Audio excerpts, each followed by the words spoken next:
શ્રીમદ ભાગવતના તૃતીય સ્કંદની અંદર એક પ્રસંગ આવે છે. જ્યારે શ્રી કૃષ્ણ ભગવાને દેહ ત્યાગ કર્યો એ વખતે એમણે ઉદ્ધવજીને એવું કહ્યું હતું કે હવે તમે બદ્રિકાશ્રમ તરફ જજો અને ત્યાં જઈને મેં તમને જે જ્ઞાન કહ્યું છે એનું ચિંતન કરજો, મનન કરજો. ઉદ્ધવજી પોતે બદ્રિકાશ્રમ જવા માટે નીકળ્યા છે અને એમાં રસ્તામાં હરિદ્વારની અંદર વિદુરજી એમને મળે છે. વિદુરજીએ જ્યારે મહાભારતના યુદ્ધનો આરંભ થવાનો હતો ત્યારથી જ ઘરનો ત્યાગ કરી દીધો હતો. એમને પોતાની નજરે એ યુદ્ધ જોવું નહોતું એટલે પોતે તીર્થાટન કરવા નીકળ્યા હતા. જ્યારે હરિદ્વારની અંદર બંને ભેગા થયા, બંને ભગવાનના ભક્તો પરસ્પર મળીને બહુ આનંદ પામ્યા. એ વખતે વિદુરજીએ ઉદ્ધવજીને સમાચાર પૂછ્યા કે શ્રી કૃષ્ણ ભગવાન શું કરે છે, મજામાં છે? જ્યારે કૃષ્ણ ભગવાનનું નામ સાંભળ્યું એ વખતે ઉદ્ધવજી પોતે ગદગદ થઈ ગયા. એમણે આંખો મીચી દીધી, આંખોમાંથી અશ્રુની ધારા વહેવા માંડી. ઘણી વાર સુધી પોતે આવી ભાવમગ્ન સ્થિતિની અંદર રહ્યા. પછી એમણે આંખ ખોલી અને વિદુરજીને કહ્યું કે વિદુરજી, હું તમને શું વાત કરું? આ લોક અભાગ્યો છે. કેવી અભાગ્યો? કેવી રીતે? ઉદ્ધવજી કહે છે કે આ લોક અભાગ્યો છે કારણ કે ભગવાન આ પૃથ્વી પર આવ્યા, મનુષ્ય દેહે બધાની વચ્ચે રહ્યા અને જતા રહ્યા, પણ લોકો એમને ઓળખી શક્યા નહીં. અને એમાં પણ દુર્ભગો બત લોકોયમ યદવો નિતરામ અપી યે સંવસંતો ન વિદુર હરિમ મીના ઈવોડુપમ, કે એમાં પણ જે એમની ભેગા રહેવા વાળા હતા એ તો નિરંતરના અભાગ્યા, કારણ કે ભેગા રહેતા હતા પણ ઓળખી શક્યા નહીં. આપણા શાસ્ત્રોએ આ સનાતન સિદ્ધાંત આપણને આપ્યો છે કે ભગવાન પોતાના ધામમાં વિરાજમાન છે, અનંત બ્રહ્માંડોના નિયંતા તરીકે ધામમાં બેઠા બેઠા પોતે સંચાલન કરે છે. પરંતુ એ ભગવાન કૃપા કરીને પૃથ્વી ઉપર મનુષ્ય દેહ ધારણ કરીને આવે છે.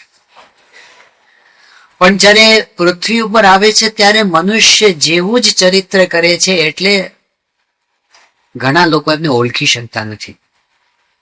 સ્વામિનારાયણ ભગવાને એક વિશેષ વાત કરી, એક એવું વરદાન એમણે આપી દીધું આપણને કે આપણે બધાને આખી દુનિયા, આખી પૃથ્વી બધા જ સનાથ થઈ ગયા સ્વામિનારાયણ ભગવાનના આ વરદાનથી. આજે વચનામૃતનું વચન છે, આપણે બધાએ યાદ રાખવું જોઈએ એવું વચન છે. એ વચનામૃતનો નંબર આપણે યાદ રાખવો જોઈએ એવું અગત્યનું વચન છે આપણે બધા માટે. વચનામૃત છે વડતાલ પ્રકરણનું 19મું. એમાં શ્રીજી મહારાજે આશીર્વાદ આપ્યા છે.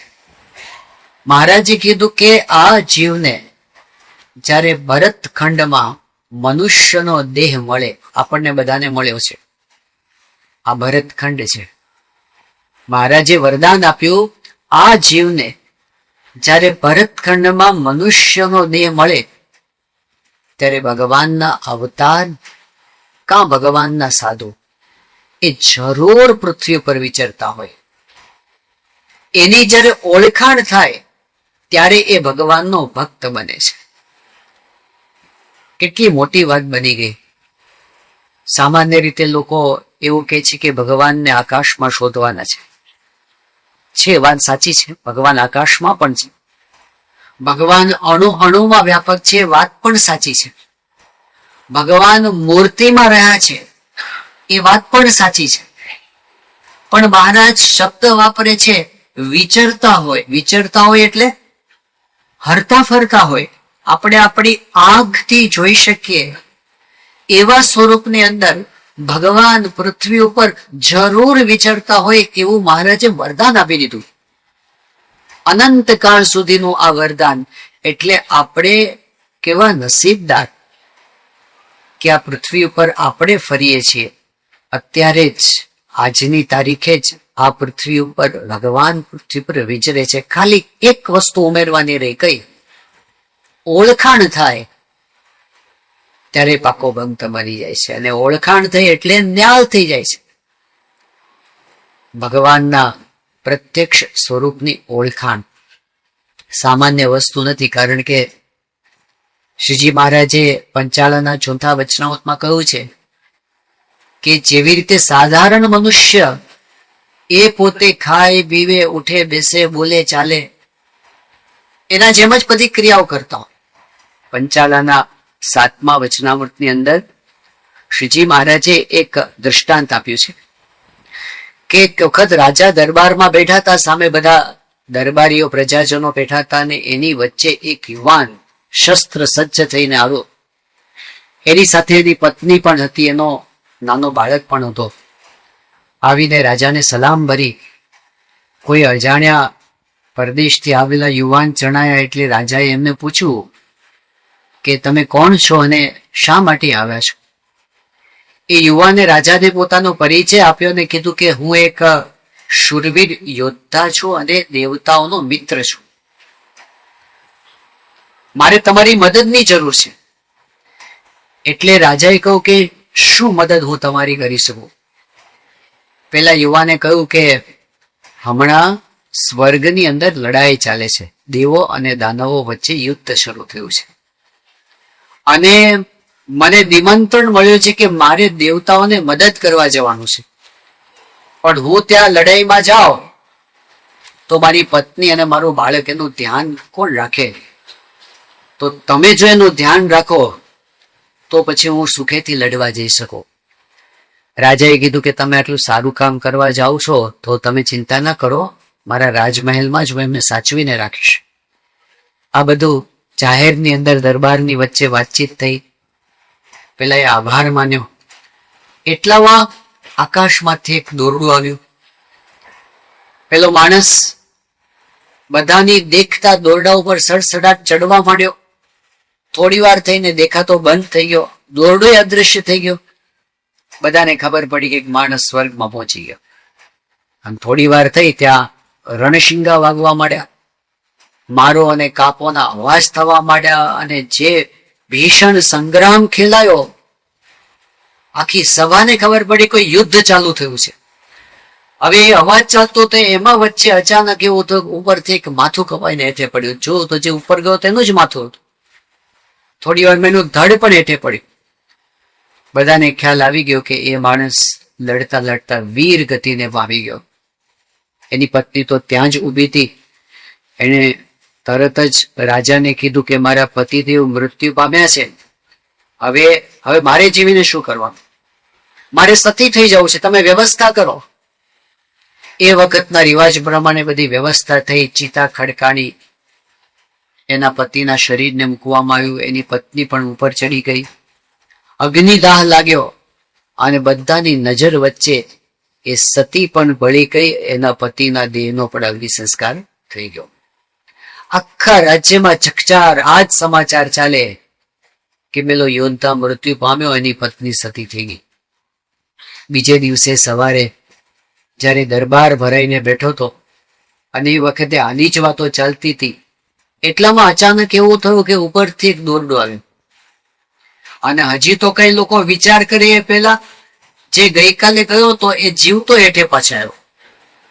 એટલે લોકો આશ્ચર્ય પામ્યા કે આ ભાઈ તો કાલ મરી ગયા હતા ને, એ તો ખુશાલ હતો.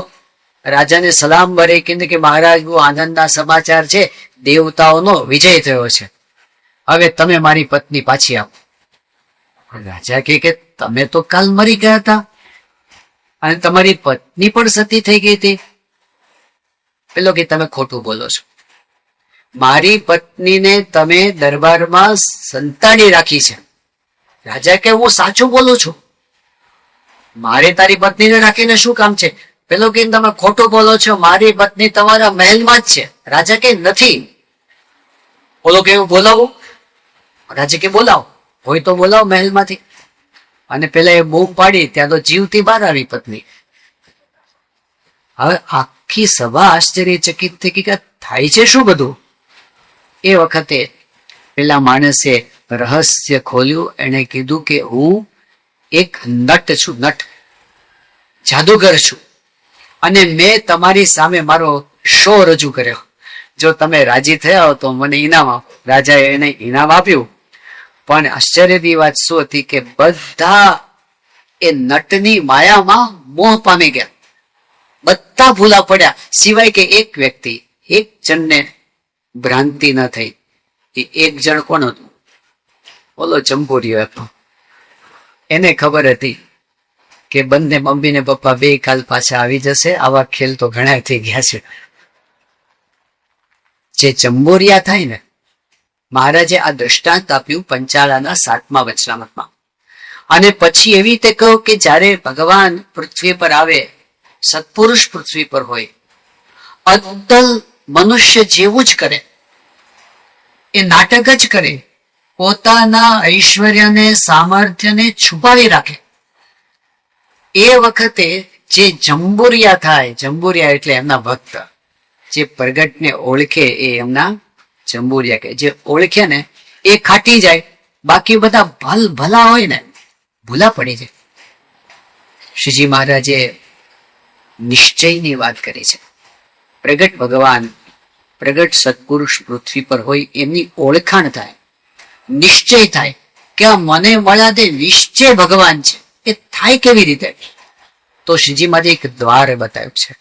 નોર્મલી આપણા બધાના મનમાં એમ હોય છે કે કઈ પરચા બતાવે તો સત્પુરુષ કે ભગવાન સાચા. ભગવાન હોય, સત્પુરુષ હોય, ત્યારે પરચા અને ચમત્કારો એની મેળે થતા રહે છે. એની મહત્તા નથી, સેજે સેજે થતા રહે છે. પણ મહારાજે સિદ્ધાંત બતાવ્યો કે પરચાથી કોઈ દિવસ કસોટી ન કરવી, પરચાથી કોઈ દિવસ નિશ્ચય ન કરવો. એ આગો પાછો થવાની સંભાવના છે. મહારાજના વખતની અંદર પરમહંસો એ તો મહાસમર્થ હતા. ઘણી વખત એ પરમહંસો પણ ચમત્કાર દેખાડતા, તો મહારાજ એનું બહુ પ્રોત્સાહન નતા આપતા. જેમ કે તમે બધાએ પ્રસંગ સાંભળ્યો હશે કે મહારાજના વખતમાં એક સંત હતા વ્યાપકાનંદ સ્વામી. એ પોતે બોટાદ પધાર્યા હતા અને હમીર ખાચર નામના એક હરિભક્તના ઘરે પધાર્યા. તો દરબારને ત્યાં ઘોડી મરી ગઈ હતી અને ઘોડી ઉપર દરબારને બહુ પ્રેમ હતો, એટલે બધાને બહુ દુઃખ થયું હતું. દરબાર પોતે દુઃખી હતા. એ જ વખતે વ્યાપકાનંદ સ્વામી ત્યાં પહોંચ્યા. એમને સમાચાર મળ્યા કે ઘોડી મરી ગઈ, એનું આટલું બધું દુઃખ થયું છે દરબારને. તો એમને દયા આવી. એ જ્યાં ઘોડી મરી ગઈ હતી ત્યાં ગયા. એક મચ્છર ઉડતો હતો, એ મચ્છરનો જીવ લઈને ઘોડીમાં નાખ્યો, ઘોડીને જીવતી કરી. મહાસમર્થ હતા, મરેલાને જીવતા કરી દીધા, એવા સમર્થ હતા આ પરમહંસો. પણ જ્યારે શ્રીજી મહારાજને એ વાતની સમાચાર મળ્યા ત્યારે મહારાજે વ્યાપકાનંદ સ્વામીને ઠપકો આપ્યો. કીધું કે સ્વામી, આપણે આવું કરવાનું નથી. તમે જો આ ધંધા ચાલુ કરશો તો કાલ તો પછી બધા મળદાઓ આવશે. આપણે ભગવાને જે ક્રમ નક્કી કર્યો છે, જન્મ પણ થાય અને મૃત્યુ પણ થાય, આ સંસાર છે. એ ભગવાનની ઈચ્છા પ્રમાણે થયા કરવાનું. આપણું કામ એ નથી કે મરેલાને જીવતા કરવા, કારણ કે તમે આજે જીવતા કરો કાલ તો મરવાનું જ છે પાછો. અમર તો છે જ નહીં, ગમે ત્યારે મરશે. આપણો મુખ્ય હેતુ શું છે કે ભગવાનને ઓળખીને એમની ભક્તિ કરીને મોક્ષ પદને પ્રાપ્ત કરી, એ કરવા માટે આપણે આવ્યા છે. માટે આ રવાડે આપણે કોઈને ચડાવવા નહીં. ભગવાન એક જ છે, ભગવાન સર્વ કરતા હરતા છે, ભગવાન સર્વથી સમર્થ છે. અને એ ભગવાન પૃથ્વી ઉપર પોતે જ્યારે પધારે છે ત્યારે એના સ્વરૂપની ઓળખાણનો રસ્તો કયો છે, સાચો રસ્તો, એ વાત શ્રીજી મહારાજ વચનામૃતમાં કહે છે. વચનામૃત ઘણી બધી જગ્યાએ એક સરખી વાત કરી, પણ આપણે એમાંથી એક વચનામૃત પકડીએ. ગરડા મધ્ય પ્રકરણનું 13મું વચનામૃત. શ્રીજી મહારાજ કીધું કે શાસ્ત્રની અંદર ભગવાનની વાત કરેલી છે, પણ કોઈ શાસ્ત્ર વાંચે એનાથી કામ ન થાય.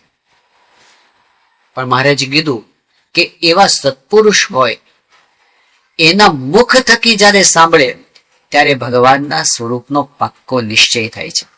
સંતના વચનમાં વિશ્વાસ. પહેલા તો એવા સંત હોવા જોઈએ જેના વચનમાં આપણે વિશ્વાસ મૂકી શકીએ, અને પછી એના વચનમાં એવો દ્રઢ વિશ્વાસ હોવો જોઈએ જેમાં કોઈ ડગમગાટ ન થાય.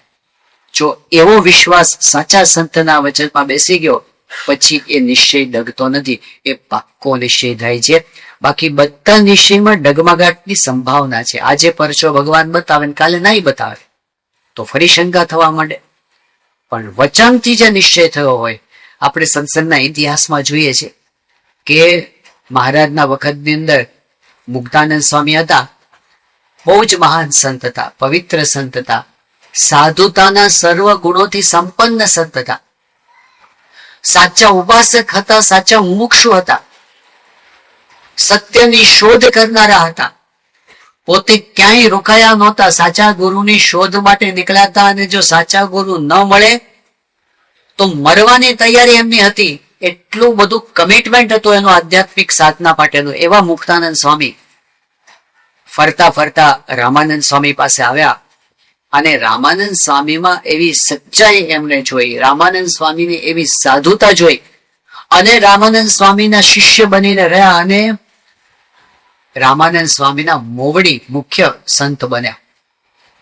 પણ જ્યારે નીલકંઠવરની લોજમાં આવ્યા, સહજાનંદ સ્વામી બન્યા, રામાનંદ સ્વામી એમને ધર્મધુરા સોંપી અને રામાનંદ સ્વામી અંતર્ધાન થયા. હવે ધર્મધુરા સંભાળી રહ્યા છે સહજાનંદ સ્વામી. 21 વર્ષની ઉંમર છે મહારાજની. મહારાજે એ વખતે મુક્તાનંદ સ્વામીને આજ્ઞા કરી કે રામાનંદ સ્વામી ધામમાં પધાર્યા અને બધાને એનું દુઃખ થયું છે, અત્યારે શોક થયો છે, તો તમે શોકનું નિવારણ થાય એટલા માટે તમે કચ્છ પ્રદેશમાં વિચરણ કરો, ત્યાં કચ્છના હરિભક્તોને આશ્વાસન આપવા માટે તમે ત્યાં જાઓ. મુક્તાનંદ સ્વામી પોતે કચ્છમાં પધાર્યા. આ બાજુ શ્રીજી મહારાજે સોરઠમાં વિચરણ ચાલુ કર્યું, અને ધર્મધુરા ધારણ કર્યાના 14મા દિવસથી જ મહારાજે પોતાનું ઐશ્વર્ય ઉઘાડો મૂક્યો અને એમણે સમાધિ કરવાનું ચાલુ કર્યું. એવી સમાધિ જે અષ્ટાંગ યોગ કોઈ સિદ્ધ કરે અને સમાધિ થાય, એવી સમાધિ મહારાજ પોતે દ્રષ્ટિ માત્રી કરાવે. મહારાજ દ્રષ્ટિ કરીને સમાધિ થાય, છડી અડાડીને સમાધિ થાય, એમની ચાકડીનો અવાજ સાંભળીને સમાધિ થાય, મહારાજનું નામ કોઈ લઈને સમાધિ થાય. આખો સમાધિનો પ્રવાહ ચાલ્યો. આના સમાચાર મુક્તાનંદ સ્વામીને ત્યાં કચ્છની અંદર મળ્યા કે સહજાનંદ સ્વામી સમાધિ કરાવે છે. હવે એ વાત સાંભળીને મુક્તાનંદ સ્વામીના મનમાં શંકા ગઈ.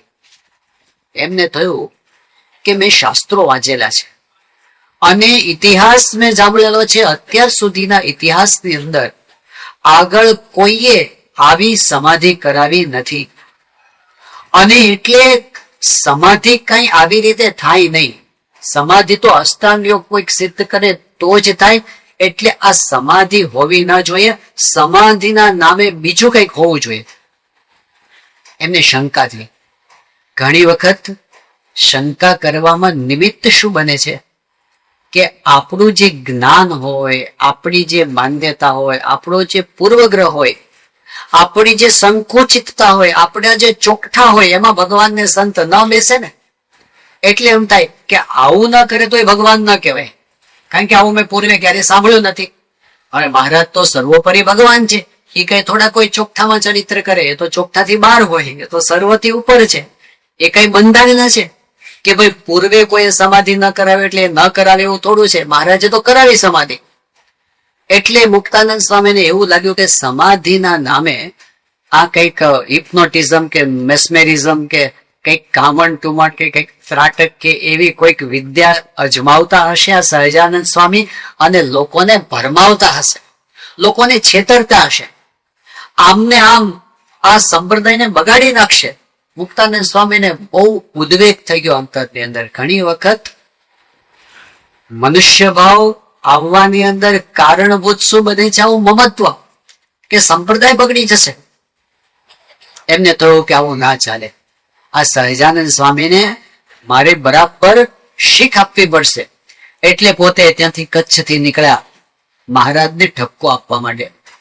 શ્રીજી મહારાજ મેઘપુર ગામમાં વિરાજમાન હતા. મહારાજને સમાચાર મળ્યા કે મુક્તાનંદ સ્વામી આવી રહ્યા છે અને મહારાજ સામે લેવા માટે ગયા. શ્રીજી મહારાજે જોયું મુક્તાનંદ સ્વામી સામેથી આવે છે તો મહારાજ મુક્તાનંદ સ્વામીને દંડવત કરવા માંડ્યા. હવે આ તો ઊંધું કહેવાય, ગુરુપદે તો પોતે છે, પણ મહારાજ મુક્તાનંદ સ્વામીને દંડવત કરવા માંડ્યા. એટલે મુક્તાનંદ સ્વામી દોડ્યા, મહારાજને ઉભા કર્યા, બંને ભેટ્યા. મહારાજ એમનો હાથ પકડીને લઈ આવ્યા. મહારાજે બહુ સન્માન આપ્યું. મુક્તાનંદ સ્વામીને ઊંચા આસન પર બેસાડ્યા, પોતે નીચે બેસી ગયા. એક બાજુ મુક્તાનંદ સ્વામીના મનમાં એક ઉદ્વેગ હતો, એક ઉકળાટ હતો અને ચાન્સ ગોતતા હતા કે સહજાનંદ સ્વામી એકલા પડે એટલે એમને ઠપકારવા છે. લોકો આગા પાછા થયા એટલે મુક્તાનંદ સ્વામીએ શિખામણ આપવાની શરૂઆત કરી કે મહારાજ દિયો પાખંડ મેલી, સત્સંગમાં ન થાવું ફેલી, સમાધિ કાંઈ નથી સોયલી, મોટા યોગીને પણ દોયલી, તે તો જેને તેને કેમ થાય, બીજા માને અમે ન મનાય. કે મહારાજ આ બધા પાખંડ મૂકી દો, સત્સંગમાં ફેલ ફતોર ન કરવા. સમાધિ કઈ સહેલી વસ્તુઓ નથી, એ તો મોટા યોગીઓને પણ દોયલી દુર્લભ છે. એ જેને તેને કેમ થાય, બીજા ભલે માને, અમે ના માનીએ આ સમાધિને, એવું મહારાજ પાસે કીધું. તો મહારાજે તો એકદમ નમ્ર ભાવે કીધું, મહારાજ કે જુઓ મુક્તાનંદ સ્વામી, અમે તો કઈ કરાવતા જ નથી, ખબર નહીં શું થાય છે, ગુરુ રામાનંદ સ્વામીના પ્રતાપથી સમાધિ થઈ જાય છે. આમ કરીને મહારાજે તો કઈ માથે જ ન લીધું. હવે આવી વાત મહારાજે કરી. ત્યાં મુક્તાનંદ સ્વામીના શિષ્ય હતા સંતદાસજી, એને ત્યાં જ સમાધિ થઈ.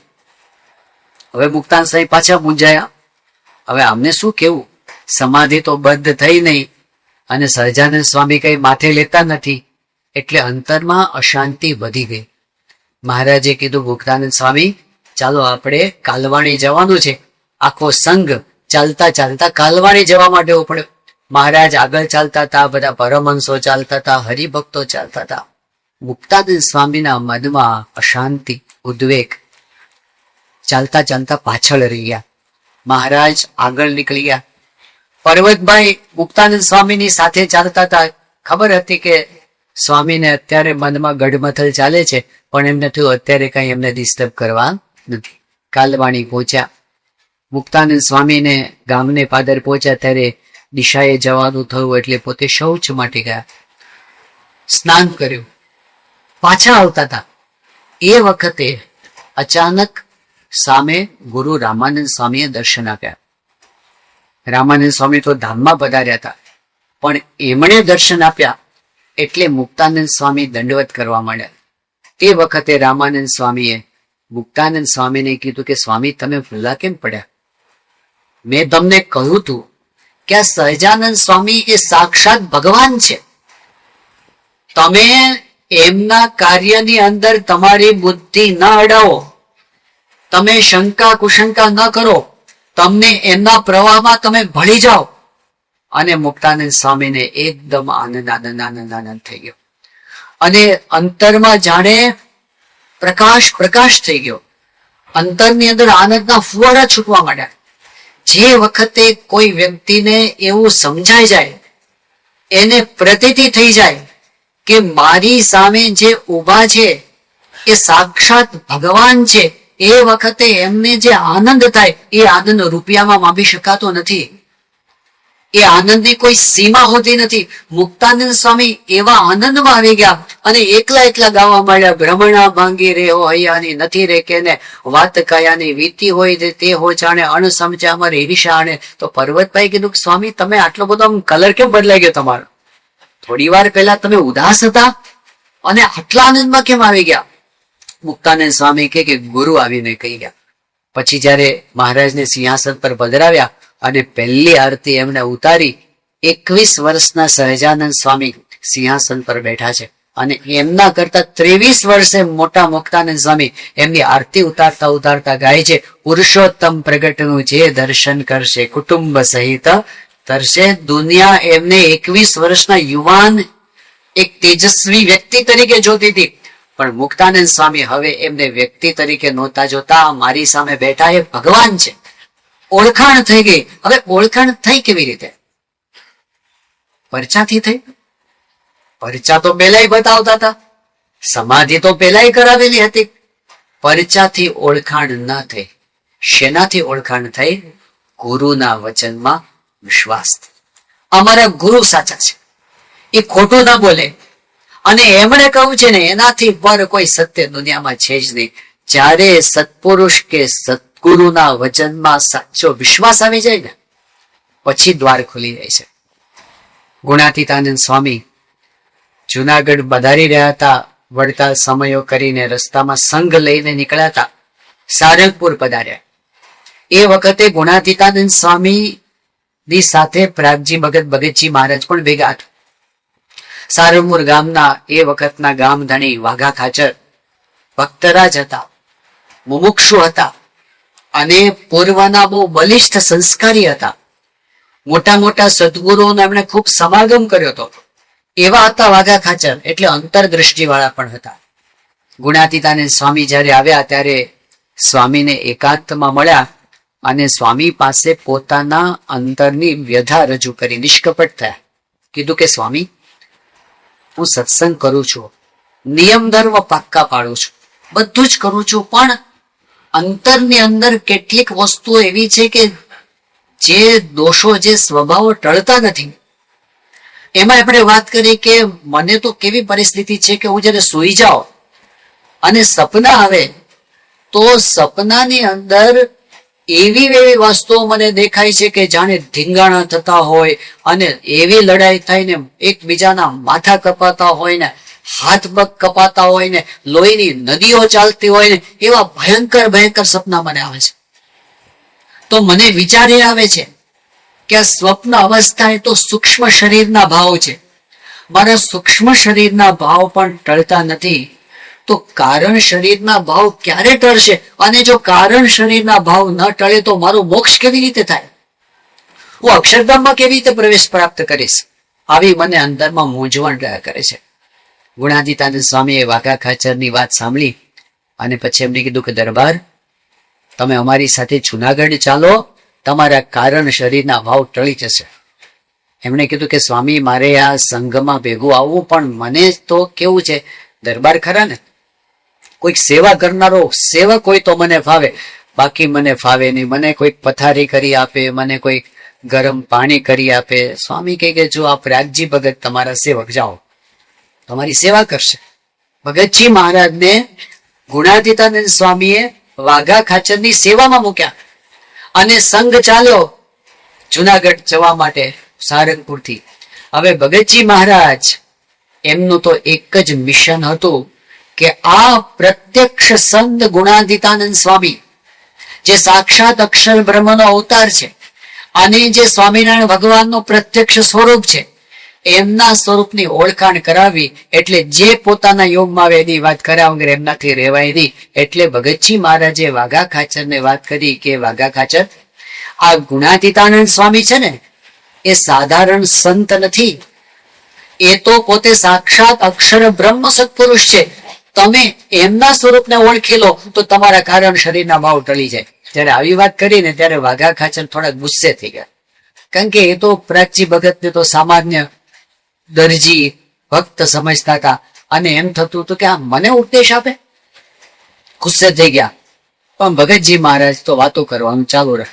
એટલે વાઘા ખાચરે ગુણાતીતાનંદ સ્વામી પાસે ફરિયાદ કરી કે સ્વામી, આ પ્રાગજી છે ને એ તો મારી પાસે આવી બધી વાતો કરે છે કે ગુણાતીતાનંદ સ્વામી તો અક્ષર છે ને એવી બધી વાતો કરે છે.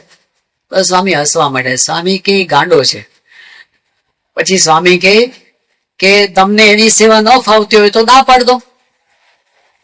તો વાઘા ખાચરે જયારે વાત કરવા આવ્યા પ્રાગજી ભગત ત્યારે એકદમ ગુસ્સે થઈને કીધું કે તું મને કોણ સ્વામીનું સ્વરૂપ સમજાવે છે, ગેટ આઉટ, મારી પાસે ના આવીશ. તો ભગતજી મહારાજને તો કોઈ સન્માન પણ નહોતું, એને તો કોઈ અપમાન પણ નહોતું. એ તો હસતા હસતા ત્યાંથી નીકળી ગયા. પણ એક દિવસ પસાર થયો અને વાઘા ખાચર પાછા ગુણાતીતાન સ્વામી પાસે ગયા કે સ્વામી, સેવક વગર ફાવતું નથી. તો ગુણાતીતાન સ્વામી કહે કે જુઓ, આ પ્રાગજી ભગત જેવા સેવક છે ને તમને બીજા કોઈ મળશે નહીં, એટલે એને સેવામાં રાખો. અને એની વાતો તમને સદતી ન હોય તો એને બોલવા દેવો, તમારે કાને ન ધરવું. પાછા વાઘા ખાચરની સેવામાં ભગતજી મહારાજ જોડાયા. ફરી વખત પાછી ભગતજી મહારાજે વાતો કરી. ફરી વખત વાઘા ખાચર ભડક્યાય ખરા, પણ એમ કરતા કરતા તો જુનાગઢ આવી ગયો. હવે જુનાગઢની અંદર તો બધું વ્યવસ્થા સેટ થયેલી હતી, એટલે એમાં સેવકની બહુ જરૂર હતી નહીં. ત્યાં ચાલ્યું. થોડા દિવસ પસાર થઈ ગયા પછી એક વાર એવું થયું કે જુનાગઢનું જે મંદિર, એ મંદિરની સામે એક વાડી હતી. તો એ વાડીની અંદર વાઘા ખાચર પોતે ગયા. ત્યાં એમણે જોયું કે મહુવાના હરિભક્તો ત્યાં કાંકરા વીણવાની સેવા કરતા હતા. એટલે વાઘા ખાચરે એ બધા હરિભક્તોની સેવા કરતા કરતા આમ આનંદમાં જોયા. એટલે વાઘા ખાચરે પૂછ્યું કે તમે બધા સેવા કરો છો, સત્સંગ કરો છો, હું કરું છું, પણ તમને કેટલો બધો સત્સંગમાં આનંદ આવે છે, તો મને કેમ એવી મજા નથી આવતી સત્સંગમાં? આવો પ્રશ્ન પૂછો પેલા મહુવાના હરિભક્તોને. તો પેલા હરિભક્તો કે વાઘા બાપુ, જો તમે આ પ્રાગજી ભક્તના વચને ગુણાતીતાનંદ સ્વામી અક્ષર બ્રહ્મ છે એવો નિશ્ચય પાક્કો કરો ને, તો તમને અમારા જેવું સુખ આવે. હવે આવું કીધું ને એટલે પાછું વાઘા ખાચર તો ફરી ફરીને એની એ વાત આવી હતો. એટલે એમણે કીધું કે જુઓ, હું તો છે ને બીજા કોઈ કે ન માનું, પણ સ્વામી પંડે કે તો મને મનાય. એટલે બધા હરિભક્તો પ્રાગજી ભગત તો ત્યાં જ હતા. એટલે ભગતજી મહારાજ પાસે જઈને વાત કરી કે આ વાઘા ખાચર એવું કે છે કે ગુણાતીતાનંદ સ્વામી પોતે જો સહી કરી આપે, એટલે કે આ વાત સાચી છે એવું કહી આપે, તો વાઘા ખાચરને નિશ્ચય પાક્કો થઈ જાય. તો ભગતજી મહારાજ કે આપણે સ્વામીને બોલાવીએ. તો એમને સ્વામીને બોલાવ્યો, પણ કેવી રીતે બોલાવ્યા?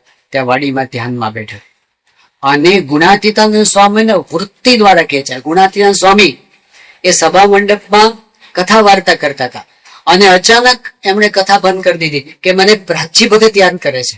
અને તરત ઉભા થઈ ગયા. એક સાધુનો હાથ પકડીને સ્વામી વાડીમાં આવ્યા અને ગોતતા ગોતતા આવ્યા અને સ્વામી કે બોલ પ્રાગજી, કે મને યાદ કર્યો.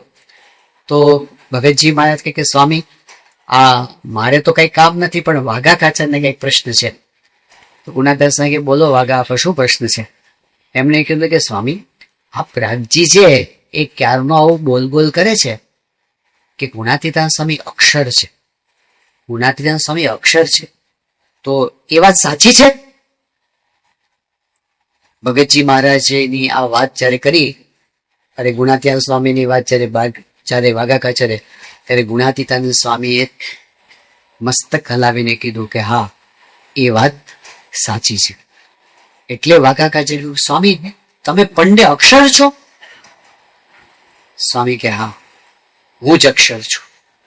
બસ આ 3 શબ્દો એને સાંભળ્યા કે હું અક્ષર છું, અને વાઘા ખાચરના અંતરમાં શાંતિ શાંતિ શાંતિના શેરડા ફૂટ્યા. એના અંતરમાંથી અંધારો નીકળી ગયો. એટલું બધું બળ અંતરની અંદર આવી ગયું, એમની સુષુપ્તિ અવસ્થા ટળી ગઈ, નિરાભરણ સ્થિતિ થઈ ગઈ અને આખા જીવનનું રૂપાંતર થઈ ગયું. કઈ વાતની અંદર? બસ પાક્કી નિષ્ઠા થઈ ગઈ કે આ મારી સામે જે ગુણાતીતાનંદ સ્વામી દેખાય છે, આ 5.5 ફૂટની આકૃતિ દેખાય છે ગુણાતીતાનંદ સ્વામીની, પણ આ સ્વામી ભૂલા પડવા જેવું નથી, આ મનુષ્ય નથી. જે અક્ષરની વાત શાસ્ત્રોમાં કરે છે, એતસ્સેવા અક્ષરસ્ય પ્રશાંત સને ગાર્ગી સૂર્યા ચંદ્રમસો વિદ્રુતો તિષ્ઠતા, અરે અનંત બ્રહ્માંડો જેના પ્રશાસનમાં ચાલે છે એવા અક્ષરની વાત જે શાસ્ત્રમાં કહી છે, એ જ અમારી સામે ઉભાય છે. અને નિષ્ઠાની તાકાત જો ફેર ક્યાં પડે છે? ગુણાતીતાનંદ સ્વામી તો એના એ જ હતા. વાઘા ખાચરની આંખો પણ એની એ જ હતી. જોતા હતા તો પહેલા દેખાતા હતા, કઈ લાંબા નહોતા દેખાવા માંડ્યા સ્વામી. એમને આંખોથી તો એવું જ દેખાતું હતું, પણ અંતરથી એક દ્રષ્ટિ પલટાઈ ગઈ કે આ મનુષ્ય નથી, આ મનુષ્યના રૂપની અંદર સાક્ષાત અક્ષર બ્રહ્મ સત્પુરુષ છે, અને એ ભગવાનનું પ્રગટ સ્વરૂપ છે. ઓળખાઈ ગયું ને કામ થઈ ગયું. એટલે ઓળખાણ કેટલી મોટી વસ્તુ છે, પણ એ થાય છે કેવી રીતે? વાઘા ખાચરને નિશ્ચય થઈ કેમ ગયો? ગુણાતીતાનંદ સ્વામીએ તે જ બતાવ્યું? સ્વામીએ બ્રહ્માંડો ઉડતા દેખાડ્યા? ના, એક જ વસ્તુ હતી કે વાઘા ખાચરને એટલી વાત પાકી હતી કે આ ગુણાતીતાનંદ સ્વામી સાચા સંત છે અને સ્વામી જે બોલે છે એ પરમ સત્ય છે. આ એક જગ્યાએ એમની બરાબર નિષ્ઠા પાકી હતી. આ ચાવી ખુલી એટલે બધા નિશ્ચયના દ્વાર ખુલી ગયા. મહારાજે વચનામૃતમાં આ જ રસ્તો બતાવ્યો છે કે જે દિવસે આપણે નિષ્ઠા પાકી કરવી હશે ને એ દિવસે શું જોશે? એમના વચનમાં અતિશય વિશ્વાસ. નહીતર શું થાય? ઉપર નીચે થયા કરે. આપણને ઘડીક મનુષ્ય ભાવે, ઘડીક દિવ્ય ભાવ, ઘડીક મનુષ્ય ભાવ પરચો બતાવતો દિવ્ય ભાવ, ન બતાવતો મનુષ્ય ભાવ. પ્રથમના 63માં વચનમાં મહારાજે કીધું છે કે જેને નિશ્ચયમાં કાચક હોય એ ભગવાનને સંત ઐશ્વર્ય બતાવે ત્યારે બહુ આનંદ થાય, અને ન બતાવે ત્યારે મૂંઝાઈ જાય, એટલે ઝાખપ આવી જાય. પણ જેની પાક્કી ઓળખાણ થઈ ગઈ હોય એને ગરબડ થતી નથી. ભગવાનની ને સંતની રીત તો એવી છે, એ તો મનુષ્ય ભાવ બતાવે. સ્વામિનારાયણ ભગવાન આટલા સમર્થ સર્વોપરી પૂર્ણ પુરુષોત્તમ નારાયણ, પણ એમણે પણ મનુષ્ય જેવા ચરિત્ર કર્યા. મહારાજ પોતે બીમાર પડતા હતા.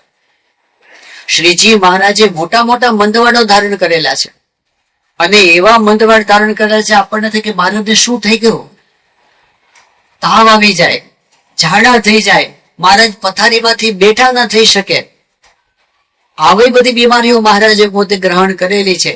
પરંતુ એમાં પણ જે પરમહંસો હતા એમને બરાબર પાકી નિષ્ઠા હતી કે આ બધું દેખાડે છે ને એ એમનું ચરિત્ર છે, બાકી છે તો સર્વોપરી ભગવાન પોતે. નિત્યાનંદ સ્વામીએ મહારાજને વાત કરી હતી કે મહારાજ તમે અત્યારે રાજાધિરાજ થઈને ફરો છો, લાખો લોકો તમને માને છે, પૂજે છે, ઓળખે છે, તમારી આજ્ઞા અદ્ધર જીલે છે, પણ કદાચ એવું બને કે તમને કોઈ માનવા વાળું ના હોય, કદાચ એવું બને કે તમે પરણેલા હો, કદાચ એવું બને કે તમારે 5-7 છોકરાઓ હોય, કદાચ એવું બને કે તમે ભિખારી થઈ ગયા હો, કદાચ એવું બને કે તમે વડોદરાની બજારમાં ભીખ માંગવા માટે નીકળ્યા હો અને તમારી સામે કોઈ જોવાય તૈયાર ન હોય, એવા સંજોગોમાં હું તમને જો તો પણ મને લેશ માત્ર મનમાં શંકા ન થાય કે આ સાક્ષાત પૂર્ણ પુરુષોત્તમ નારાયણ હશે કે નહીં.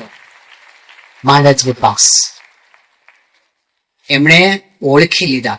શ્રીજી મહારાજ કહે છે કે એકવાર ખબર પડી જાય આ આંબો છે, આ આંબાનું ઝાડ છે, પછી આપણને કોઈ તલવાર બતાવે કે બોલ આ આંબો નથી લીમડો છે, તો કોઈ માથાકૂટ ના કર્યું તો કે જાન ભાઈ લીમડો છે, પણ મનમાં શું હોય છે તો આંબો જ. નક્કી થઈ ગયું કે આ ભગવાન છે, નક્કી થયું કે સત્પુરુષ છે, પછી એમાં કોઈ દિવસ ડગમગાટ થતો નથી. એવી નિષ્ઠા પ્રગટની ઓળખાણની થવી જોઈએ, એવી સ્વામિનારાયણ ભગવાનની નિષ્ઠા, એવી ગુણાતીત ગુરુની નિષ્ઠા, એવી પ્રગટ ગુરુની મહાન સ્વામી મહારાજની નિષ્ઠા આપણને થવી જોઈએ. યોગી બાપા પોતે જ્યારે વિચરણ કરતા હતા આફ્રિકાની અંદર, જિંજામાં હતા, અને એ વખતે એક ભક્તે એવું કીધું કે બાપા મને તમારામાં મનુષ્ય ભાવ આવે છે, મને તમારામાં મનુષ્ય ભાવ આવે છે. તો યોગી બાપાએ કેવી વાત કરી કે જુઓ અમારા પંચ વર્તમાનમાં કઈ ખામી હોય તો તમારા પગનું જોડું લઈને મને માથામાં મારજો, બાકી મને પરચા બતાવતા આવડતું નથી. આ કેવા શું માંગે છે યોગી બાપા? યોગી બાપાના જીવન ચરિત્ર તમે વાંચશો ને સેંકડો પરચાના પ્રસંગો તમને મળશે. એટલી હદ સુધી કે જીવન ચરિત્રનું સંકલન થયું ત્યારે હરિભક્તોએ પ્રસંગો આપ્યા હોય ને તો એમાં પ્રસંગો બધા સમાવી શકાયા નહીં. તો અમુક હરિભક્તોને એવું થાય કે અમારા પ્રસંગો રહી ગયા, અમારા પ્રસંગો રહી ગયા. યોગી બાપાનું સ્પેશિયલ પરિચયનું પુસ્તક પબ્લિશ કરવું પડ્યું, 300 પાનાનું, જોગીડો દેતો ને દેતો.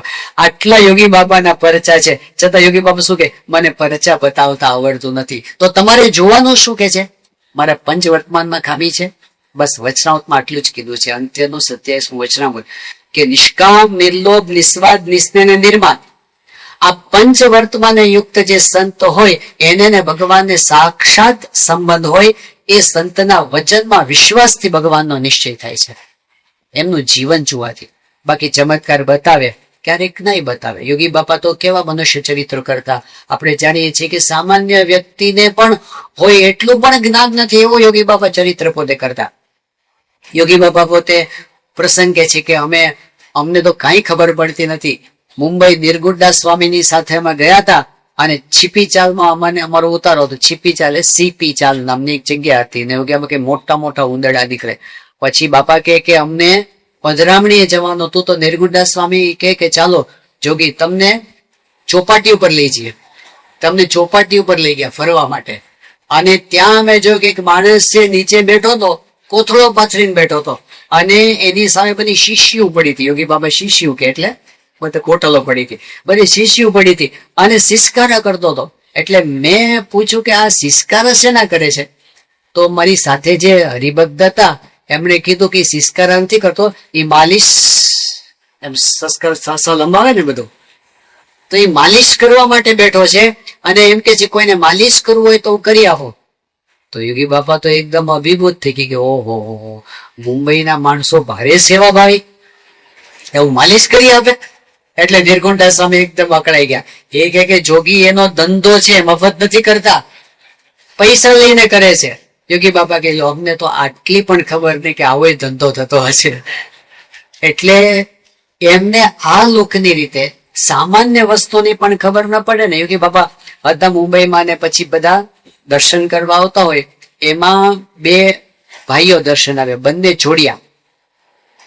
એમાં એકનું નામ નિરંજન, એટલે અત્યારે કોઈ જે આનંદ સ્વરૂપ સ્વામી છે ને એમનું બાળકોનું નામ નિરંજન હતું. અને એમના જોડિયા ભાઈ એમનું નામ યાજ્ઞ, એને અત્યારે બધા વાઘુભાઈ કે છે. એનું શરીર પહેલેથી રૂષ્ટપુષ્ટ અને આનંદ સ્વામી પહેલેથી શુક્લા. તો પેલા વાઘુભાઈ આવ્યા, થોડા ઝાડિયા ખરા ને, એટલે યોગી બાપા એમને જોઈને રાજી થયા. રાજી એટલા માટે થાય કે આને ઉપવાસ આપી. એટલે યોગી બાપાએ તંબો મારીને કીધું કાલે ઉપવાસ, એમનો ઉપવાસ આપી દીધો. પછી એની પાછળ આવ્યા નિરંજન, એટલે યોગી બાપા એમને ઉપવાસ ના આપ્યો. એટલે કીધું કે બાપા આને આ નો આપ્યો. યોગી બાપા કે આ નાનો છે. બહુ નાનો નથી, બે સરખા જ છે, એ બંને જોડિયા છે. એટલે યોગી બાપા કે એટલે શું? તો બધા કે બાબા જોડિયા એટલે બેયનો જન્મ એક સાથે થયો છે. યોગી બાબા કે એવું થાય? હવે એક સાથે બે બાળકોનો જન્મ થાય એવું પણ જ્ઞાન નથી. આ યોગી બાબા પોતે આટલું અજ્ઞાન બતાવતા. મહંત સાહેબ જ પ્રસંગ કે છે ને કે ત્યાં આણંદ અંદર ગયા હતા ને પેલું કેરી નો ઉત્સવ ચાલતો હતો, કેરી ઘોળીને જાતે જમવાની, જાતે કેરી ઘોળવાની. પણ યોગી બાપા કેરી ઘોળવા જાય તો ઓટલો બહાર નીકળી જાય. તો મોટા સ્વામી અકળાયા, હું તમને શીખવાડું, કેરી આમ ન ઘોળાય, તમારે જો આમ પકડવાની, પછી ધીમે ધીમે દબાવવાની અને અંગૂઠો છે ને ઉપર રાખવાનો, ઉપર જે લીટી હોય ને એના ઉપર. તો યોગી બાપાએ બીજી કેરી લીધી ને એટલું જોશથી દબાવ્યો તો કોટલો પાછળથી નીકળી ગયો. તો ફરી મોટા સ્વામી ગુસ્સે થયા. એટલે આવા બધા પ્રસંગો યોગી બાપાના આપણે જોઈએ ને થાય કે યોગી બાપા આપણા જેટલું પણ એમને ખબર નથી, પણ ખરેખર એવું હતું નહીં. આ એમની એક મનુષ્ય લીલા છે. જયારે યોગી બાપા આફ્રિકા ગયા હતા, છેલ્લી ટૂર એમની 1970ની સાલમાં, અને એ વખતે ત્યાં આફ્રિકાના હરિભક્ત, યુકેના હરિભક્તો લંડનના, એ યોગી બાપાને વિનંતી કરે કે બાપા લંડન પધારો. યોગી બાપા કે તમે મંદિર કરો ને તો અમે લંડન આવીએ. બાપા લંડન કઈ તાત્કાલિક કઈ મંદિર માટે જગ્યા કે બધું તાત્કાલિક ક્યાંથી મળે? બાપા કે તમે શોધો, મળશે. હવે એ લોકો તો કે અમને ક્યાં મળવાનું છે? યોગી બાપા પાસે નકશો મૂકી દીધો લંડનનો કે બાપા તમે આમાં નક્કી કરો કે કઈ જગ્યાએ આપણે મંદિરની જગ્યા મળવાની છે. તો યોગી બાપાએ એ નકશાઓ પર એક નિશાની કરી કે આ જગ્યાએ તમને મળશે. અને એક્ઝેક્ટ એક જગ્યાએ ઇસ્લિંગ્ટનમાં ચર્ચની અંદર પહેલું હિન્દુ મંદિર યોગી બાપાએ પોતે તોડ્યું. તો આમ જુઓ તો એમને કાંઈ ખબર નથી એવું લાગે, આમ જો તો આખી દુનિયાની ખબર છે એવું આપણને લાગે. યોગી બાપા ત્યાં લિવિંગસ્ટનમાં હતા અને એ વખતે એક જ્હોન સ્મિથ નામનો એક અંગ્રેજ માણસ આવ્યો અને એને સપનામાં યોગી બાપાએ દર્શન આપ્યા હતા. તો આવીને કહે કે મારે બાપાના દર્શન કરવા છે. પછી તો લઈ આવ્યા. પછી એક મારે એકલા બેસવું છે. તો બધાએ એમને કીધું કે ભાઈ તું એકલો કેવી રીતે બેસીશ, કારણ કે યોગી બાપાને અંગ્રેજી નથી આવડતું, તો તારી સાથે વાત કેવી રીતે કરશે, તને ગુજરાતી નથી આવડતું. પણ કે ના મારે એકલા બેસવું છે, ખાનગી કરવી છે. પછી યોગી બાબા કે શું કે છે સાહેબ?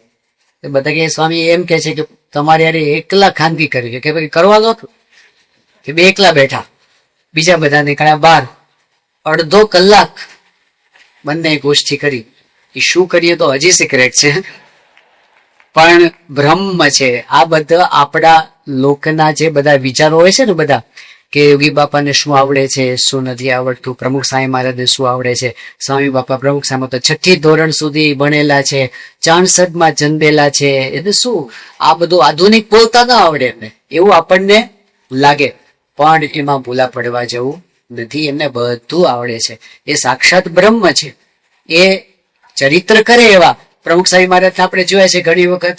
એ હિન્દી બોલે તો એવી હિન્દી બોલે તો આપણને થાય કે આ ગરબડ ગોટા અને બોરસની હિન્દી બોલે યોગી બાપા પ્રમુખ સ્વામી મહારાજ. આત્મા મરતા જરતા નહીં, અને વાંકા ચૂકા નહીં, અને શું કે ઓલું કે આમ આપણે શું જનક રાજાનું દ્રષ્ટાંત આપે અષ્ટાવક્ર ઋષિનું, એમાંથી એટલી બધી ગરબડ પ્રમુખ સ્વામી મહારાજ કરે હિન્દી બોલવાની અંદર. આખી સભા હસ હસ કરે તો પ્રમુખ સ્વામી મહારાજ કે હસવાનું નહીં તો બધા વધારે હસે. કે અમારી હિન્દી તો એસી હે, હસવાનું નહીં. દિલ્હી અક્ષરધામના ઉદ્ઘાટનની મુખ્ય સભા જયારે થવાની હતી, હવે એનું પ્લાનિંગ તો ઘણા મહિનાઓથી ચાલુ થઈ ગયેલું, અને એમાં છેલ્લે સુધી ઘણી મિટિંગો થઈ. એમાં છેલ્લે તો પ્રાઇમ મિનિસ્ટર આવવાના હતા ભારતના, તો એમાં જાણો છો વિરોધ પક્ષના મુખ્ય નેતા આવવાના હતા, ભારતના રાષ્ટ્રપતિ આવવાના હતા, અને આખા દુનિયામાં એનું જીવંત પ્રસારણ થવાનું હતું.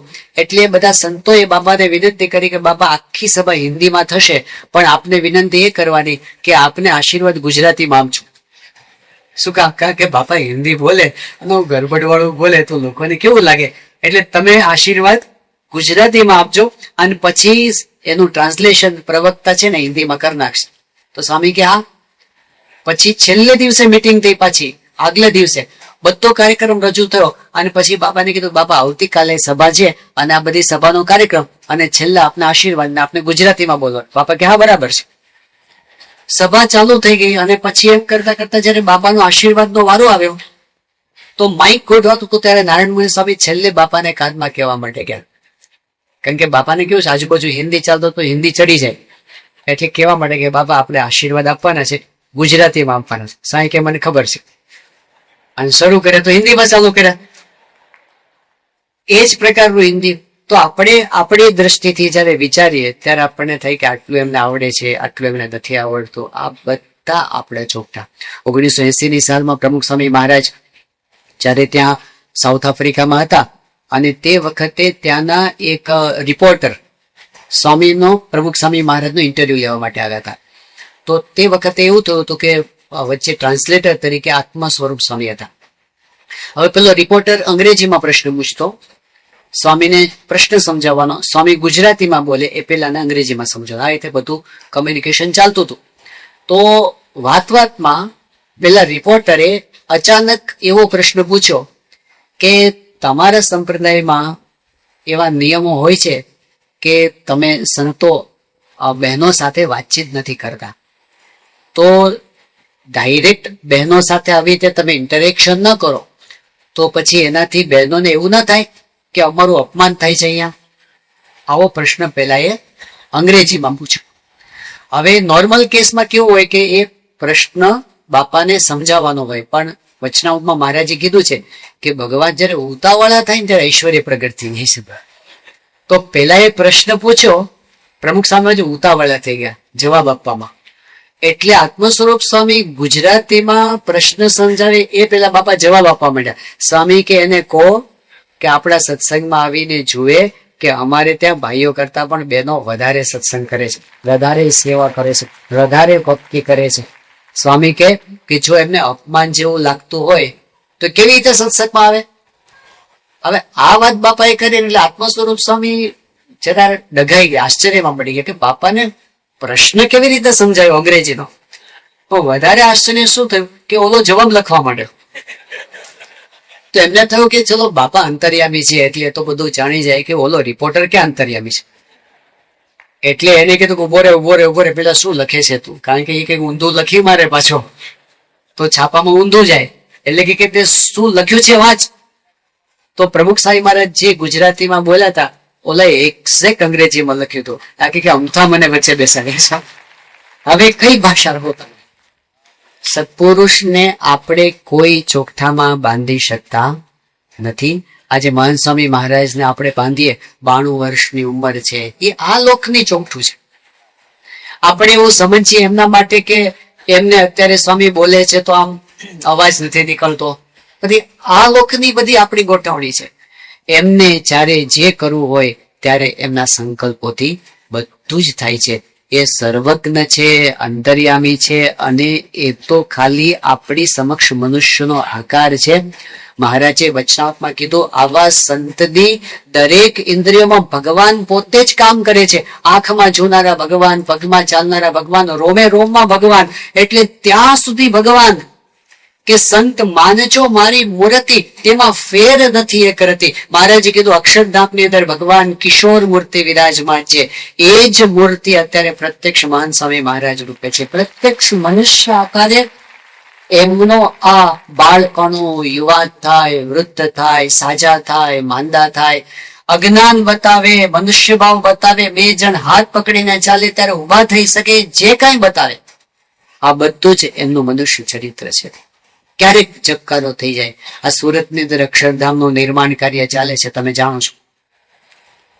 ડગલે ને પગલે ભગવાન આ કામ કરે છે એવી પ્રતીતિ બધાને થાય છે કે નહીં? આ મનુષ્યનું કાર્ય જ નથી. જ્યારે આ સુરતની અંદર મંદિરનો પ્રસ્તાવ મહાન સ્વામી મહારાજે જ સંકલ્પ કર્યો કે આપણે કરવાનું છે. એ વખતે તો બધાના મતમાં એમ હતું કે એક મંદિર કરવાનું છે, મોટી જગ્યા ઉપર એક મંદિર કરવાનું છે. એટલે એ પ્રમાણે બધી જમીન જોવાતી હતી. મહાન સ્વામી મહારાજ કીધું કે ના, આપણે મોટી જમીન જોઈએ છે, એટલે 100 એકરની જમીન. એટલે એ વખતે સુરતની અંદર જેટલા પણ જમીનના બ્રોકર છે, જેટલા પણ જાણકાર માણસો છે, જેની જેની સલાહ લીધી, એ બધાએ એક વાત બહુ સ્પષ્ટ કરી કે સુરતના પરિઘમાં, આખી પેરીફરીમાં એક સાથે આટલી જમીન મળે એ અશક્ય વસ્તુ છે. તમે ક્યાંય નહીં મેળવી શકો. પ્રયત્ન ખૂબ કર્યા બધા. જ્યાં જમીન લેવા માટે જાય તો એક જમીન મળે, પણ પછી બાજુની એ ન મળે, આ બાજુની ન મળે, આ બાજુ ન મળે, પછી જમીનનો ટુકડો શું કામનો? ત્યાં બીજી દિશામાં, પૂર્વમાં જાય, પશ્ચિમમાં જાય, ઉત્તરમાં જાય, દક્ષિણમાં જાય, બધી દિશામાં તપાસ કરી લીધી. પછી છેલ્લે મહાન સ્વામી મહારાજ પાસે નકશો મૂકી દીધો કે સ્વામી, અમે બધા પ્રયત્ન કરી લીધા કે હવે તમે કહો કે આમાં ક્યાં જમીન મળશે. 100 એકર જમીન લાવવી ક્યાંથી? ક્યાંય છે જ નહીં એ આ સુરતના પરિસરમાં. તો મહાન સ્વામી મહારાજે જગ્યા બતાવી હાથથી અને કીધું, આ જગ્યાએ જુઓ. એ જગ્યા એટલે કર્ણાટ. સ્વામી કીધું, અહીં તપાસ કરો. તો ત્યાં તપાસ કરવા માટે ગયા. બધા માટે અજાણી હતી. તો તપાસ કરતા ખબર પડી કે ત્યાંના જે જમીન માલિકો છે એ તો બધા સુખી સંપન્ન છે, અને એને કોઈને જમીન વેચવી જ નથી. એની પાસે જયારે કોઈ પ્રસ્તાવ મૂકે જમીન ખરીદવા માટેનો કે તમે ભાવ કહો, અરે ભાઈ તમે ગમે તેટલો ભાવ આપો, અમારે જમીન વેચવી જ નથી ને પછી શું? ફરી બાપા પાસે આવ્યા, કીધું કે સ્વામી, બીજે બધે અશક્ય છે, એના કરતા અહીં વધારે અશક્ય છે, કારણ કે અહીં તો કોઈને વેચવી જ નથી જમીન. તે વખતે મહાન સ્વામી મહારાજ એકદમ શાંતિથી અને સ્પષ્ટતાથી બોલ્યા કે આ પૃથ્વી જ્યારથી થઈ ત્યારથી આ જમીન અક્ષરધામ માટે જ અનામત છે, રિઝર્વ છે, અને અક્ષરધામ 20 થશે. અને આજે 135 એકર જમીન ઉભી છે. એની જગ્યાએ તમે જો બધા ના પાડે, સુરતના બિલ્ડરો ના પાડે, જમીનના દલાલો ના પાડે, સંતો ના પાડે, કાર્યકરો હરિભક્તો ના પાડે કે ન મળે, એ જમીનના માલિકો ના પાડે કે અહીં જમીન ન મળે. એક જ વ્યક્તિ એમ કે કઈ મળે, અને મળે. બોલ, એ પોતે એમ જ કે છે અમે દાસ છીએ ભગવાન, અને એ ભગવાનનું રૂપ બની ગયા છે. સંત માનજો મારી મૂર્તિ. આપ ટળી મળ્યા ભગવાનમાં, જેના આપમાં હરિનો વ્યાપ, સંત તે સ્વયં હરિ, કે જેની અંદર ભગવાન સિવાય બીજું કઈ રહેતું જ નથી. એ અહંકાર તો એનો છે જ નહીં, પોતાના અસ્તિત્વને ઓગાળી દીધું છે. એટલે પછી બોલે છે ભગવાન બોલે છે. એ સત્પુરુષ નથી બોલતા, સાક્ષાત ભગવાન બોલે છે, દ્રષ્ટિ ભગવાન કરે છે. હવે એ જયારે મનુષ્ય રૂપે વિચરતા હોય, જુદા કઈ રીતે પડે? આપણા જેવા જ લાગે ને. પણ મહારાજે એવી 3 જગ્યાઓ બતાવી છે વચનામણમાં. કે ભગવાન અને સંત મનુષ્ય જેવો આકાર હોય છતાં પણ જુદા જેવી ખબર કેમ પડે? તો 3 વચનામૃત છે. એક વચનામૃત છે વડતાલ પ્રકરણનું 13મું, બીજું વચનામૃત છે પંચાલા પ્રકરણનું 4થું, અને ત્રીજું વચનામૃત છે ગઢડા મધ્ય પ્રકરણનું 49મું. વડતાલના 13મા વચનામૃતમાં મહારાજે વાત કરી કે ભગવાનને સંતનો આકાર જુદો કઈ રીતે પડે છે. મહારાજે કીધું કે ભલે મનુષ્ય જેવા દેખાતા હોય પણ એમની અંદર એક દિવ્ય આકર્ષણ હોય. જેમ લોહ ચુંબક હોય એ દેખાય બીજા લોઢા જેવું, પણ એની અંદર એવી આકર્ષણ શક્તિ હોય એટલે કોઈ પણ લોઢો એની નજીક આવીને ખેંચાઈ જાય. એવી રીતે ભગવાન ને સંત એમનું આકર્ષણ જુદું હોય એટલે કોઈ પણ મુમુક્ષુ એમની નજીક આવે ને એટલે એ ખેંચાઈ જાય, અને એ આપણને દેખાય છે. એ આકર્ષણ આપણે પ્રમુખ સ્વામી મહારાજમાં પણ જોયું. એ આકર્ષણ આજે મહાન સ્વામી મહારાજમાં પણ જોઈ રહ્યા છીએ કે નાના નાના બાળકોથી માંડીને મોટા મોટા માનધાતાઓ સુધી જ્યારે મહાન સ્વામી મહારાજની પાસે આવે ત્યારે જાણે એમ થાય કે લોહ ચુંબકમાં લોઢું ખેંચાઈ ગયું. મહાન સ્વામી મહારાજને પૂછ્યું તું નાના બાળકે આણંદમાં કે આટલી વહેલી સવારે બધા અહીંયા આવી જાય છે દોડી દોડીને, કે એવું તમારામાં છે શું? મહાન સ્વામી મહારાજ કીધું ભગવાન છે, મહારાજ છે. વહેલી સવારે દેશમાં પરદેશમાં જ્યાં જાય ત્યાં એમના વચને લોકો મરી મટવા તૈયાર થઈ જાય. એ શું છે? શું એમણે બતાવી દીધું? બસ એમનું દિવ્ય આકર્ષણ અને એમની નિર્દોષતા. અંદર કાંઈ ભગવાન સિવાય કાંઈ નથી. એટલે કોઈ કદાચ સાવ નવી વ્યક્તિ હોય, એ સ્વામિનારાયણ સંપ્રદાયને માનતાય ન હોય એવી વ્યક્તિ હોય. પેલા પ્રોફેસર ગોકુલ કામત, એ તો કઈ સ્વામિનારાયણ સંપ્રદાયના ઉપાસક નથી, IIM ના પ્રોફેસર છે, એટલે મહાબુદ્ધિશાળી છે અને આધ્યાત્મિક માર્ગે ઘણું બધું મંથન કરીને આખા દેશમાં ફરી ફરીને આવ્યા છે. પણ એમણે જયારે ગોધરાની અંદર પ્રમુખ સ્વામી મહારાજના દર્શન કર્યા અને ભગત સ્વામી મહારાજના પહેલા જ દર્શને એમને આંખોમાં જવાબ પડી ગયો. એને થયું કે હું જેને શોધતો તો એ આ જ છે. અડધો કલાક સુધીની આંખમાંથી અશ્રુની ધારા વહેવા માંડી અને એને થયું કે મારા જન્મ જન્મના પાપ ધોવાઈ ગયા. અને પછી આપણને એમ કે છે કે જોજો તમે ભૂલા ન પડતા, આ મહાન સ્વામી મહારાજ મનુષ્ય નથી, એ ભગવાન છે. એવું આ પ્રોફેસર આપણને કે છે. ક્યાંથી આવ્યું? એ શું જોઈ લીધું એમણે? કઈ ચમત્કાર દેખાડ્યો નથી, પણ એમનું આકર્ષણ જ એવું દિવ્ય હોય. ભગવાનને સત પ્રગટ હોય ત્યારે મુમુક્ષુ હોય, જે સાચા મુમુક્ષુ હોય એના ઇન્દ્રિયો અંતઃકરણ ખેંચાય છે. પહેલી વાત મહારાજે કરી છે. બીજી વાત, પંચાલાના 4થા વચનામૃતમાં મહારાજ કહે છે કે એમની ક્રિયાઓ આપણા જેવી દેખાય, પણ બુદ્ધિમાન હોય એને ખબર પડી જાય કે સાધારણ મનુષ્ય કરતા આનામાં જુદા દિવ્ય ગુણો રહેલા છે. ત્યાં મહારાજે દૃષ્ટાંત એવું આપ્યું છે કે શંકરાચાર્યનો જીવનનો એક એવો પ્રસંગ છે. શંકરાચાર્ય પોતે મહાયોગી પુરુષ હતા અને તપસ્વી હતા અને એવી ઉચ્ચ કોટીના પોતે આત્મા હતા. તો એમના જીવનમાં એક એવો પ્રસંગ બન્યો કે મંડન મિશ્ર સાથે શાસ્ત્રાર્થની અંદર મંડન મિશ્રની પત્નીએ શંકરાચાર્યને અમુક પ્રશ્નો એવા પૂછ્યા જે ગૃહસ્થાશ્રમી હોય એને જ આવડે. શંકરાચાર્ય તો બાલ બ્રહ્મચારી હતા, એમને ગૃહસ્થાશ્રમનો અનુભવ હતો નહીં, એટલે એવા પ્રશ્નો પૂછ્યા તો જવાબ આપી ન શક્યા. તો શંકરાચાર્યએ કીધું કે મને સમય આપો આ પ્રશ્નને જવાબ માટે. હવે એમણે શું કર્યું એનો જવાબ શોધવા માટે? તો એ વખતે એક રાજાનું મૃત્યુ થયું હતું. એના શરીરની અંદર શંકરાચાર્યના આત્માએ પ્રવેશ કર્યો, પોતાનો દેહ ગુફામાં મૂકી રાખ્યો અને એના આત્મામાં પ્રવેશ કર્યો. અને શંકરાચાર્યએ પ્રવેશ કર્યો, લોકોને થયું રાજા જીવતો થયો એવું લાગ્યું બધાને. પછી એ રાજા પોતે વ્યવહાર કરતો હતો ત્યારે રાજાની રાણીને ખબર પડી ગઈ કે આ રાજા નથી, એની અંદર કોઈ યોગી આત્માએ પ્રવેશ કર્યો હોય એવું લાગે છે. એવી રાણીને ખબર પડી ગઈ. આના પરથી મહારાજે કીધું છે કે એવી રીતે સત્પુરુષ મનુષ્ય રૂપે વર્તતા હોય પણ એની ક્રિયાઓ કોઈ ધ્યાનથી જુએ, શુદ્ધ બુદ્ધિથી જુએ તો ખબર પડી જાય આ આપણા જેવા નથી. મહારાજે પ્રથમના 67માં કીધું સત્પુરુષ જુદા ક્યાં પડી જાય છે?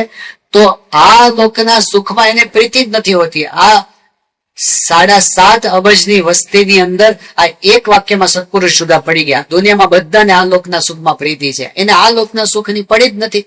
દેખાય છે આપણને. ખાલી કોઈ મહાન સ્વામી મહારાજનું ભોજન જોવે ને, ક્રિયા છે, જમવાની ક્રિયા, ખબર પડી જાય આપણા કરતા જુદા છે. 30 વર્ષ સુધી એમણે એક પણ વસ્તુની અંદર સ્વાદ ના આવે એવું જ ખાતા જોયા છે બધાએ, કાંઈ જ નહીં. મહાન સ્વામી મહારાજની સાથે અમારે 2002ની સાલમાં વિદેશ યાત્રામાં જવાનો લાભ મળ્યો હતો. 8 મહિના સુધી વિદેશ યાત્રા થઈને 10 દેશોમાં મહાન સ્વામી મહારાજનું વિચરણ હતું. પણ એ અમેરિકા ગયા કે કેનેડા ગયા કે યુકે ગયા કે ઓસ્ટ્રેલિયા ગયા, ન્યુઝીલેન્ડ ગયા, હોંગકોંગ ગયા, સિંગાપુર ગયા, બેંકોક ગયા, મલેશિયા ગયા, દુનિયાના કોઈ પણ દેશની અંદર ગયા, બધે ફર્યા. પણ મહાન સ્વામી મહારાજ એનું ભોજન તમે જુઓ તો એ જ બાફેલી બ્રોકલી જેમાં મીઠું પણ નહીં, બાફેલું પરવળ જેમાં મીઠું પણ નહીં, અને સૂકો મીઠા વગરનો રોટલો એમની બપોર હોય કે સાંજ હોય એ સિવાય એમણે કઈ ખાધું જ નથી. અને છતાંય અલમસ્ત આનંદની અંદર હોય. અને પેલા બધા 20 પકવાન ખાઈને બેઠા હોય તો ઉદાસ થઈને બેઠા હોય, અને સ્વામી અખંડ આનંદમાં હોય.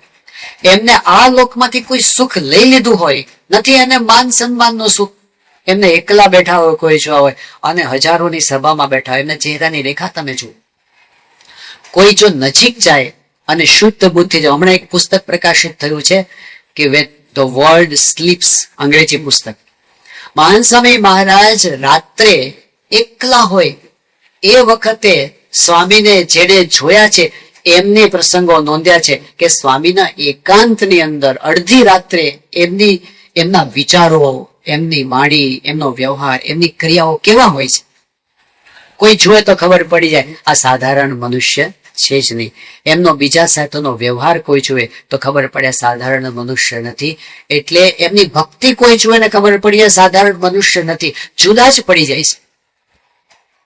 તો બીજી વાત મહારાજે એ બતાવી કે બુદ્ધિમાન હોય ને ખબર પડે કે મનુષ્ય જેવા નથી. અને ત્રીજી વાત જે બહુ અગત્યની વાત છે, મધ્યના 49માં મહારાજે કીધું ભગવાન અને સંત મનુષ્ય જેવા લાગે પણ એનો આકાર જુદો છે, કારણ કે એ આકારનું જે ચિંતન મનન કરે એ માયાના બંધનથી, કાળ કર્મ માયાના બંધનથી છૂટી જાય છે. આ કોણ દુનિયામાં કરી શકે? માયિક આકાર બંધક કરે છે, અને સત્પુરુષ અને ભગવાનનો આકાર આપણને માયાના બંધનથી છોડે છે. જે એમના યોગમાં આવે છે કાળ કર્મ માયાનું બંધન છૂટી જાય છે. હજારો પ્રસંગો આપણને દેખાય છે.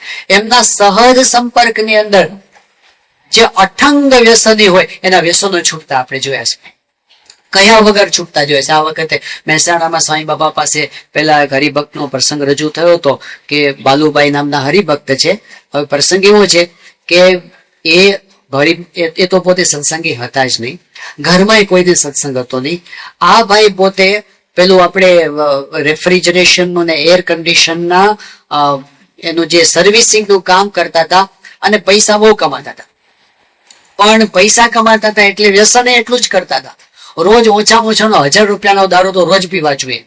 અને એમ કરતા કરતા એક પરિસ્થિતિ એવી એના જીવનમાં આવીને ઉભી રહી કે એટલા બધા એ વ્યસનને વશ થઈ ગયા કે જો એને દારૂ પીવામાં સહેજ મોડું થાય, સવારે ઉઠતા જ જોઈએ, જો સહેજ મોડું થાય દારૂ પીવામાં તો એના આખા શરીરમાં ધ્રુજારી પડે.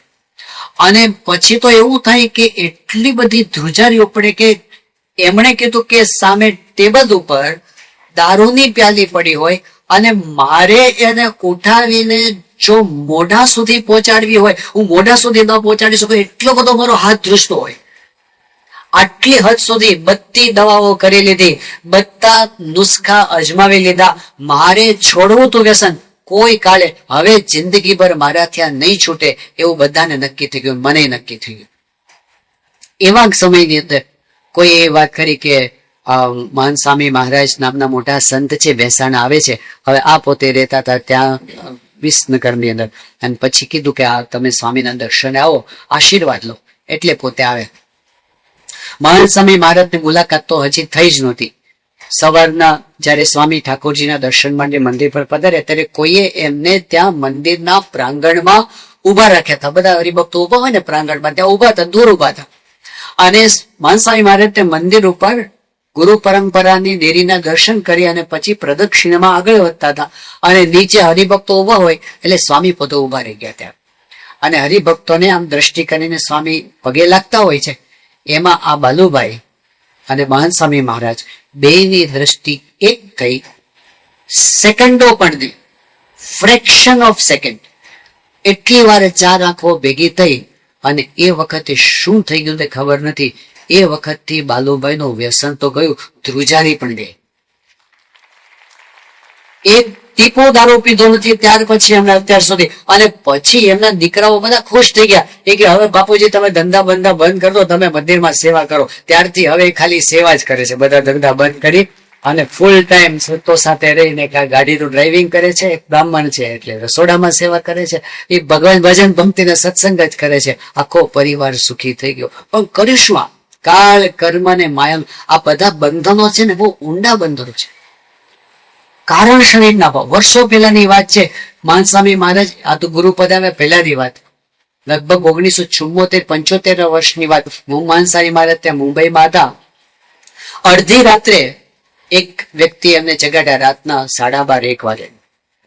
સ્વામી જયારે જાગ્યા ત્યારે તે વખતે સામે જે વ્યક્તિ હતા એમને રડતા રડતા સ્વામી પાસે વાત કરી કે સ્વામી, મેં મારાથી પ્રશ્ન એવો થઈ ગયો છે કે ટ્રેનમાં આવતા આવતા કોઈક એક રૂપવાન સ્ત્રી હશે તો એમની સામો મારાથી જોવાઈ ગયું. તો બરાબર, પણ ખબર નહીં કેમ પણ એ રૂપ, એનો આકાર અંતરમાં એવો બંધાઈ ગયો છે, હું એને ભૂલી જ નથી શકતો, હું સૂઈ નથી શકતો, મને એના વિચારો ક્ષમતા નથી. અને રડતા રડતા કીધું કે મારું શું થશે? આવું કીધું ને ત્યારે મહાન સ્વામી મહારાજે એના માથે હાથ મૂક્યો અને કીધું કે બધું નીકળી જશે. એ જ ક્ષણથી આજે એ વાતને 50 વર્ષ થઈ ગયા, ફરી વખત એ આકાર એમને ક્યારેય દેખાયો. આ શું છે? માયાના બંધનથી જે છોડાવી શકે એ સામર્થ્ય કાં તો ભગવાનમાં છે કે અક્ષર બ્રહ્મ સત્પુરુષમાં છે, ત્રીજા કોઈનામાં નથી. એ ગુણાતીત સત્પુરુષ છે એટલે ભલે મનુષ્ય જેવા દેખાય, ભૂલા પડવા જેવું નથી. આ મનુષ્ય નથી, આ સાક્ષાત ભગવાનનું હરતું ફરતું સ્વરૂપ છે.